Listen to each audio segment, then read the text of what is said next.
Matara scent Thomas විද්‍යාලයෙන් ඉගෙනගෙන රුසියාවේ campus එකකින් ඩිග්‍රියක් අරගෙන නැවතත් ලංකාවට ඇවිල්ලා හොඳට ජීවත් වෙච්ච කෙනෙක් දැනට විදුලි මණ්ඩලයේ සේවය කරේ. ටික දවසක ඉඳන් මේ යාළුවෙක් එක්ක ඇසුරු කරා. එයා දන්නේ මෙච්චර ඒ යාළුවා ඇසුරු කරා එයාගේ ජීවිතේට තර්ජනයක් වෙයි කියලා. එයා නොදැනුවත් කමට තමයි එදා බයික් එකේ නැගලා ආවේ. නිකරුණේ එයා නොදන්න දෙයකට එයාව අඳුර ගන්න නැතුව මේ වෙඩි වැදුරු කියලා තමයි අපි දන්නේ. කවදාවත් ඔළුවක් උස්සලා පාරේදී යනකොටවත් බලන්නේ මූණක්. ඒ තරම් අහිංසක ළමයෙක්ට මේ වගේ දෙයක් වුණේ. තාත්තා තාම ගොඩබිමට ආවෙත් නැහැ. තාත්තා ගොඩබිමට එනකොට තව දවසක් දෙකක් ගත වෙයි. අක්ක කෙනෙක් විදිහට අපි කොහොමද ජීවත් වෙන්නේ? අපිට හරි අමාරුයි. අපි මේ දරාගත්ත දේවලුත් දරාගන්න මේ ටික දරාගන්නෙත් බොහොම අමාරුයි. මල්ලිට ගොඩක් ඩැමේජ් වෙලා තියෙන්නේ කොහෙට ඔයාලා බොඩි එකනේ ගෙදරට ගේනවා නම් මුද්‍රා තියලාද ගේන්නේ කොහොමද ඒ පැහැදිලි කිරීමක් කරන්නේ? මල්ලිගේ බොඩි එකේ ගන් ෂොට් මං හිතන්නේ තිබුණා ඔළුවේ පිටිපැත්තෙන් වැදිච්ච එක වම් මැහැ ගලවගෙන බිමට වැටෙන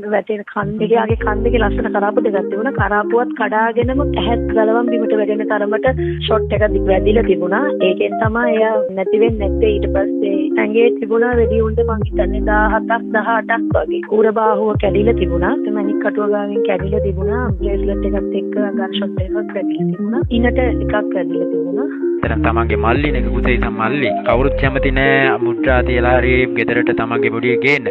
කොහොමද ඒක සැලසුම් පියවර කොහොමද මොනවා හරි කරන්න බලාපොරොත්තු වෙනවා? එයාගේ මූණ සම්පූර්ණයෙන්ම විකෘති වෙලා තියෙන්නේ. ඒ කියන්නේ එයා ලස්සන සුදු බෝලයක් වගේ කෙනෙක්. නමුත් එයාගේ වම් මැහත් එක්ක සම්පූර්ණයෙන්ම මූණේ වම් පැත්ත කන ඉඳලා නැහැ. එයාට නැති වෙලා තියෙන මේ ෂොට්ස් වලින් මම හිතන්නේ ඔළුවට විදි 7 8ක් 9ක් වගේ වැදිලා තියෙනවා. ඒක නිසා එයාගේ මූණ විකෘති වෙලා අපිට පුළුවන් උපරිම උත්සාහය දරලා ලොකු වියදමක් දරලා එයාගේ මූණ එයා කැමති නැහැ කැතට ඉන්න. ඒ විදිහ අපි ගොඩක්ම උත්සාහ ගත්තා එයාගේ තිබුරු විදියටම හදන්න. අපිට පුළුවන් උපරිමයෙන්ම කරා. අපි සීල් තියලා මල්ලිව ගෙදරට ගේන්න කැමති මුද්‍රා තියලා ගේන්න කැමති නැහැ. ඒක නිසා අපි පුළුවන් උපරිමයෙන්ම වියදම් කරලා මූණ හැදුවා. ලක්ෂ 10කට වැඩි ගිහිල්ලා තියෙනවා එයාගේ ඔය මූණ හදන්න. සම්පූර්ණයෙන්ම වම් මැහැ බිමට වැටිලා තිබුණේ. වම් මැහැ අපි ඇහිඳලා දුන්නේ. ඒ කියන්නේ අපි කැමති නෑ අපිට අන්තිම මොහොතේ ආව හරියටම මූණ දකින්න බැරි වුණානේ.